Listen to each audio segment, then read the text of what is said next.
Greetings, fanboys and fangirls. This is Brandon. And this is Jared. And welcome to our Year in Review 2013 video. 2013. Great year, really. Yeah, really. You know, I think that overall much more positive than negative. So I give the year a thumbs up in general. I don't want to spoil anything, but it's positive. Now, of course, with all the positives, there's going to be a few failures. Yeah. And I know that you all probably want to hear about that more than the highlights. So, yeah, some people just thrive on that controversy. Absolutely. That conflict. And but we just hate them so much. You're not going to get a lot of that out of us, though. We typically are very appreciative and very thankful for toys. You know, I'm thankful for another year. You know, yeah, exactly. I've been very blessed to be here another year and have my health. You know, it means a lot. Some people aren't that lucky, so count your blessings. First of all, we've not got to make a video in quite a while. No, I started a new job. Yeah, and my job's gotten increasingly more busy recently, so it's really kept us, apart professionally. Keeps us from doing videos. It's also, unfortunately, kept us apart a lot more than we'd like personally. We just haven't had much of a chance to hang out, period, let alone get together and make videos. So this is a treat.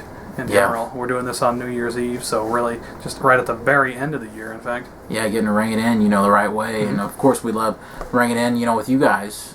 So let's just get right into it. Absolutely. You can have as good a year as you want to in terms of big mass market releases and collector releases for a year in toys, but none of that's any good without big and interesting news stories that kind of gets the fans talking. Absolutely. I want something to happen to where it's either going to make everybody, burst with joy or cataclysmic despair. I don't know if it's half the fun of toy collecting, but certainly a big part of it is talking about it, just the discussion that it brings up. So, we need things to talk about. The hobby's not as interesting as a lot of other things. So there's some big news stories. There's some interesting trends in toys this year, things that we really hadn't seen before.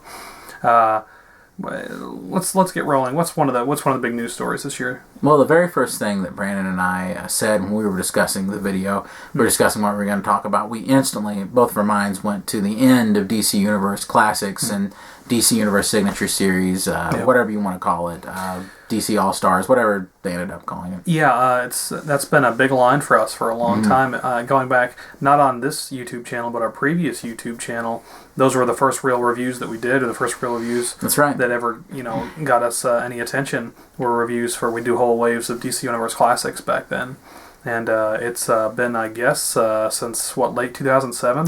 Yeah, so it's been over 6 years. And then, I mean, if you go back further to the DC superheroes into the Batman line, which DC Universe Classics kind of was the successor to, it goes back way further than that. So this is really the end of an era. Yeah, it really is. For years, we had DC Universe Classics and its successors, which were the Four Horsemen sculpted, really nice 6-inch action figures based on DC Comics, done on a buck system. So when we say buck, we mean they share parts. Yeah. So they ended up working together really well, which was a big boon to a lot of people's collections. Yeah, absolutely. If you're not familiar with it, long story short, there's been a retail presence for 6-inch DC figures. It's been DC Universe Classics, and there were subsets. But then this previous year and early this year, we got things like DC Unlimited and Batman Unlimited. Batman, what was the line from last year? The Batman with Mr. Freeze and the 50s Joker? Those were... Batman Legacy? Batman Legacy, and those were really nice. Those stopped.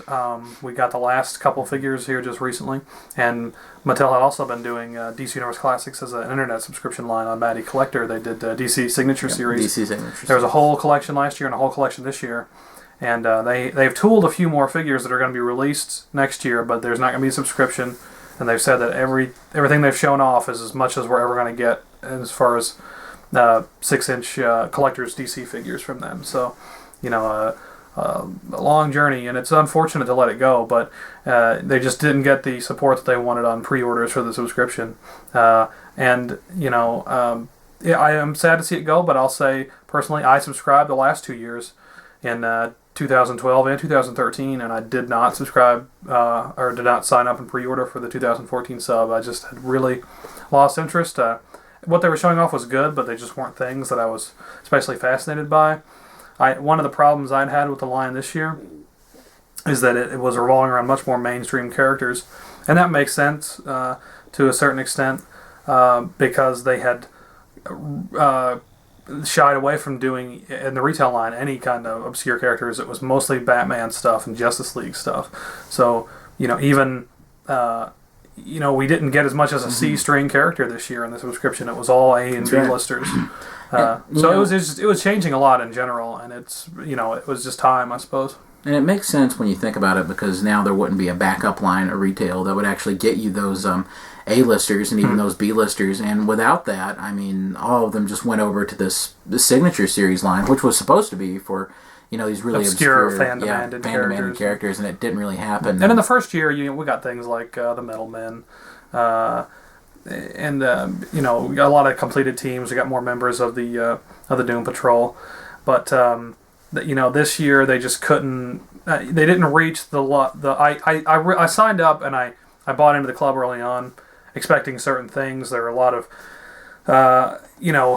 third, fourth string characters and genre characters that I was hoping. I thought this line is the only chance we've got to get things like, Blackhawk or Batlash or Unknown Soldier, and they shied completely away from doing things like that. And again, I liked what they were doing, and it was a good product, but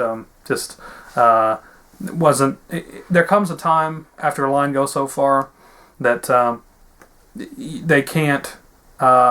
They just stop meeting the needs of the fans. Your fan base dwindles, and you're left with the people who just want very specific things. And so there was nowhere to meet in the middle at that point. So we lost her. For any of you viewers out there that read the Fwoosh forums a lot, I started a thread on there. It's actually staying pretty active today, and it's called "A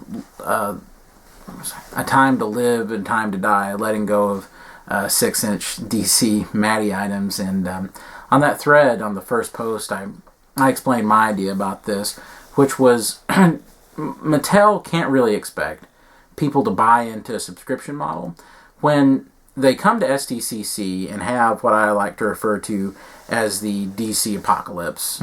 Pretty much, it was the absolute. They had an unannounced funeral for all 6-inch DC stuff, and they come out and they act like this DC Total Heroes thing, like it's an appropriate replacement for DC Universe Classics. So we know you love DC Universe Classics.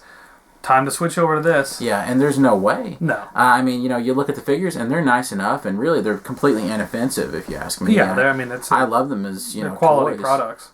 And they're cheap, too. Mm-hmm. They're about $10, which is really competitive. But at the same time, you absolutely can't parade something out like that at what's supposed to be a collector's show, and you've got, all these fanboys like us, on the internet refreshing every 3 seconds while they're doing this see what they've got to show. Just kind of hoping is like, and here's the the one last wave of DC Universe Classics, or the last wave of DC Unlimited. There was no Batman Unlimited. They canned the Damian Wayne, and figures like that were coming out.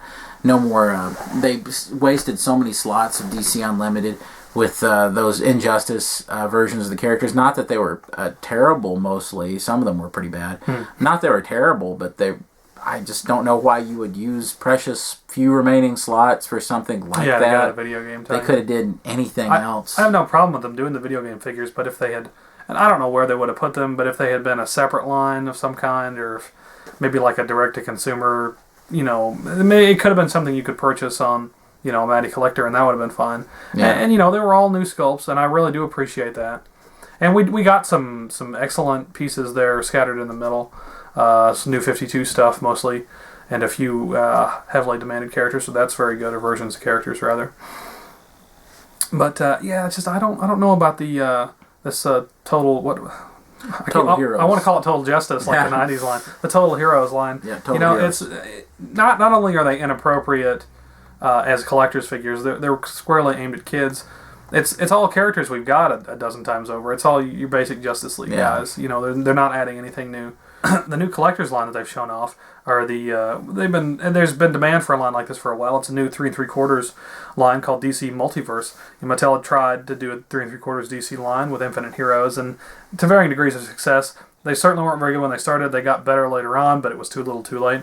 Now we're getting the Multiverse line, and it's got comic book figures and movie figures for retro movies right now. And I assume when new movies come out, like Batman, Superman in a couple of years, that they'll get 4-inch figures in this line.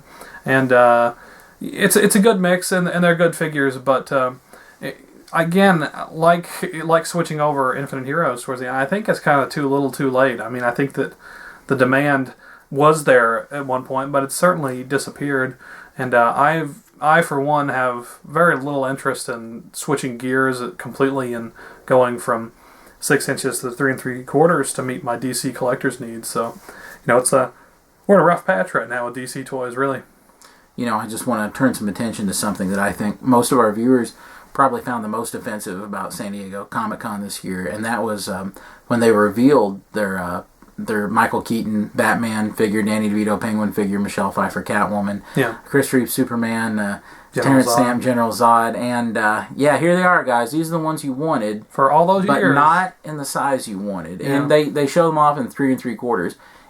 It almost, like, I don't want to think this, but I can't help but think, it this seems is like they're just like intentionally insulting us. I mean, we wanted these. All I want is some nice 6-inch figures of Christopher Reeve Superman movie characters.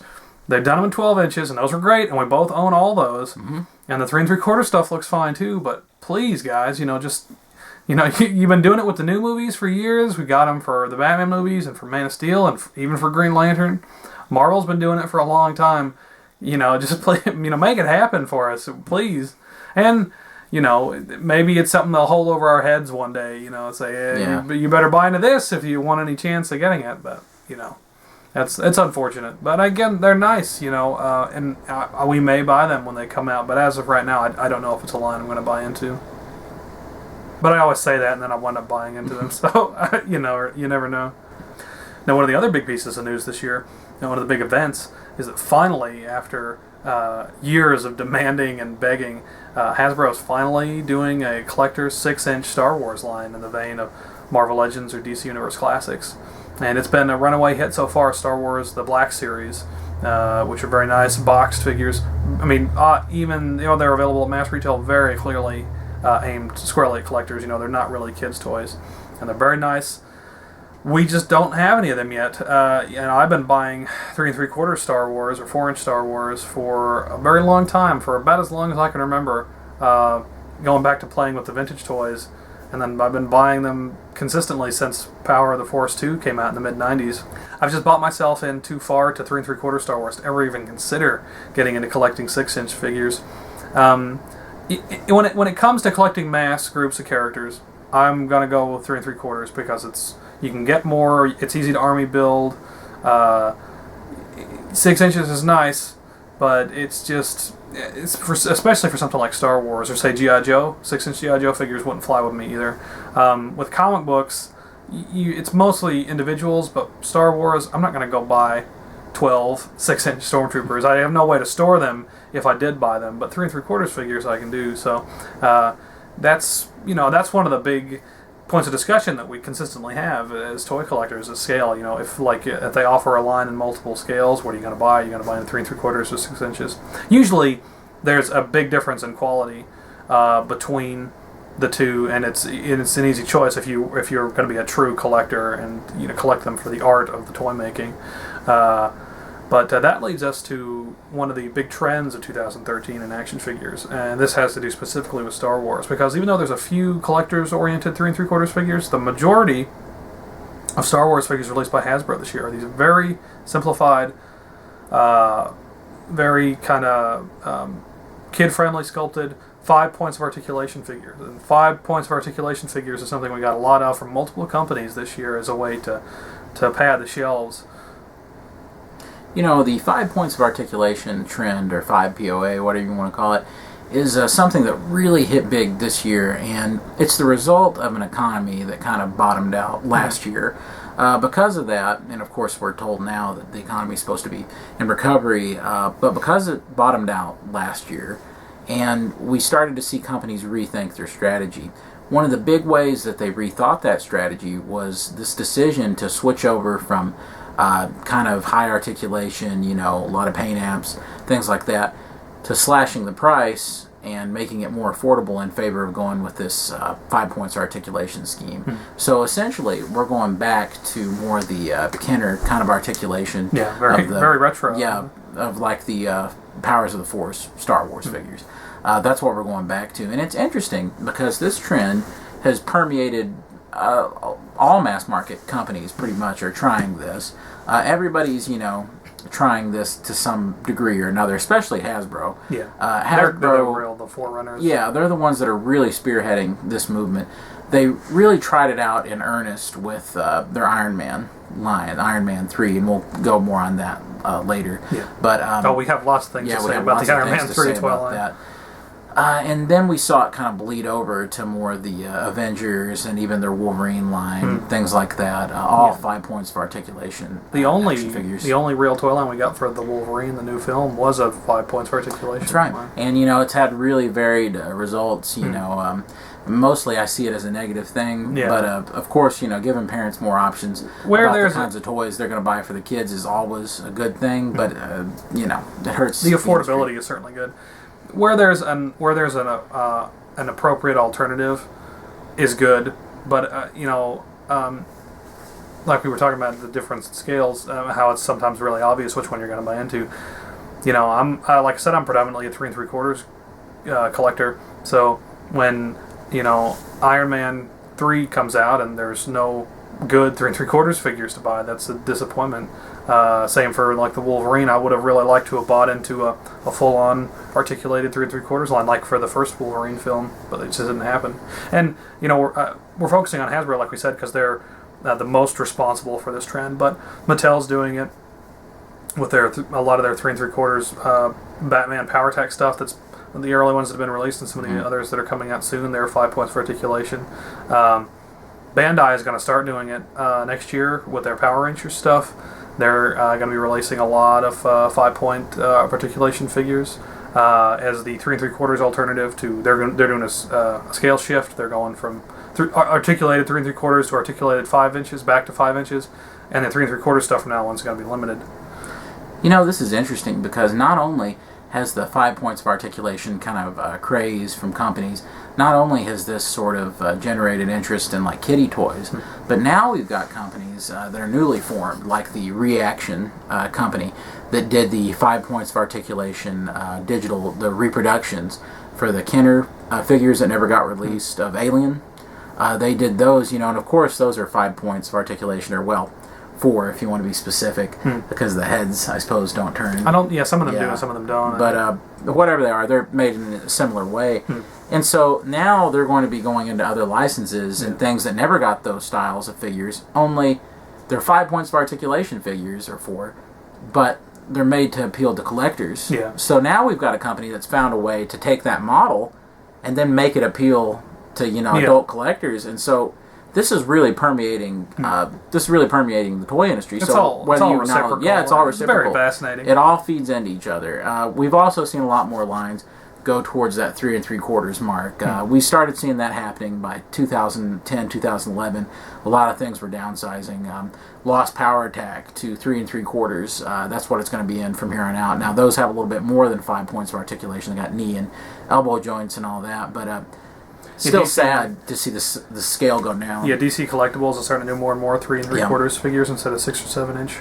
So it's just the times they are changing, and these companies are only going to survive if they offer products that they can afford to manufacture. That's right. It's unfortunate.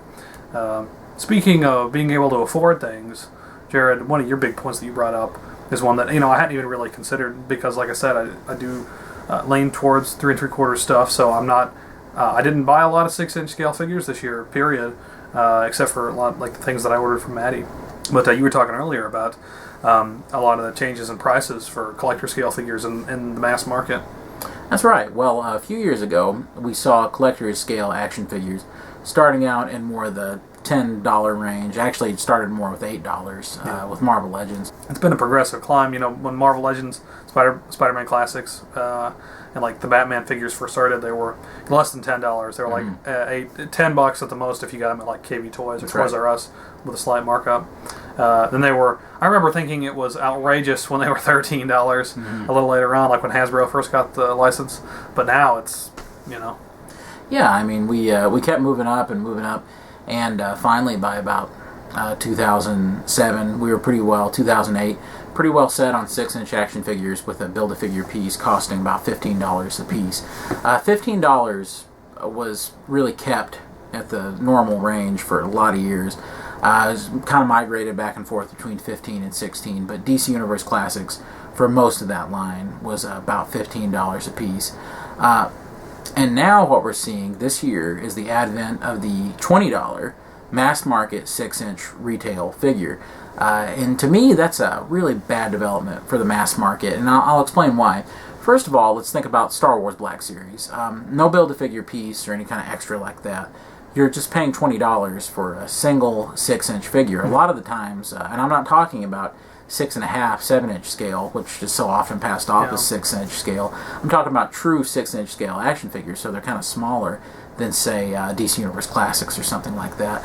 Okay, so we've got that, and if you notice, have you seen these at Walmart? No, you've not, because Walmart, just like many other big box retailers, I'm sure it has the same thought, which is, can we really stick a $20 price tag on a 6-inch figure and expect to move that in the toy aisle? And I don't think that the $20 6-inch action figure is something that a mass market big brick and mortar store toy aisle is really ready for at this point. No. Some people may disagree. Maybe in a few years, but as for right now... Yeah, for right now, I don't think that it's ready. Maybe if they could have climbed to about 17, that would have been a little more tolerable. And especially like in the case... Like you said with the Black Series, there's just, you don't... The compensation is that you get a nice box packaging instead of a card back or like a bubble, a clamshell or something. And that's just, not... Their figures aren't worth $20 in general. I hate to think it, but it does seem like Hasbro with the Black Series specifically is playing on fan demand. This is an answer line to a demand that's been made for a long time. And they probably feel like they can charge about anything they want to for them. Right. And, they sell very well, so clearly they can. Yeah, and, that's a problem with the consumer probably more than the producer. Absolutely. But what we started with was a market, and this stayed this way for 4 or 5 years. We had $15 6-inch mass market figures, and then the specialty figures were $20, and that's how it stayed. Yeah. But now, almost all of it's migrated to this. All the new Marvel Legends that are going to be coming out for the movie lines, those are all going to be $20 a piece. Captain America and Spider-Man, they're all $20 a piece. Yeah. So now we've got $20 mass market 6-inch figures that come with a Build-A-Figure piece, and $25 specialty figures. And so that's been the migration. It's not a really good trend. I'm not happy about it, but that's just how the market's changing. You can't hardly get anything for what you used to be able to. Yeah. Matty Collector this year, all the prices went up pretty. Substantially. Yeah, they all I went guess up the pretty. He-Man figures were $25 a piece, and DC Universe or DC Signature were $20. So, it's gotten to the point where it's prohibitively expensive, especially if you've not been collecting before and you're trying to get started. It's a big upstart cost. I could never buy into any of the subs on Matty Collector because it just at this never point. worked for me. That's too big of an expenditure for me to take out, and I just can't do it. And I think they underestimate how many people aren't able to do that. Yeah. And I just can't do that. I mean, it doesn't make good financial sense for me. No. But 2013, unfortunately, when it comes to the economy and the price of action figures and price of toys, it really, the result, and this is a bad result of the year, is it just makes me thankful for what we had gotten before and how much more affordable that the hobby used to be. Really reminisce about the glory days. Unfortunate. And unfortunately, once trends are set, it's not like collector's figures are going to go back down to $16. That's right. In the future, they're at $20 now, and that means they're staying at $20. Matty collector figures they'll only go up. That's right. Especially since they couldn't get as many people to buy into the subs this year as they had previously. So it's just in terms of collector's toys, it's just going to get worse. But luckily, I think mass market, big box lines are getting progressively better. So, and we'll get into that more in a little bit.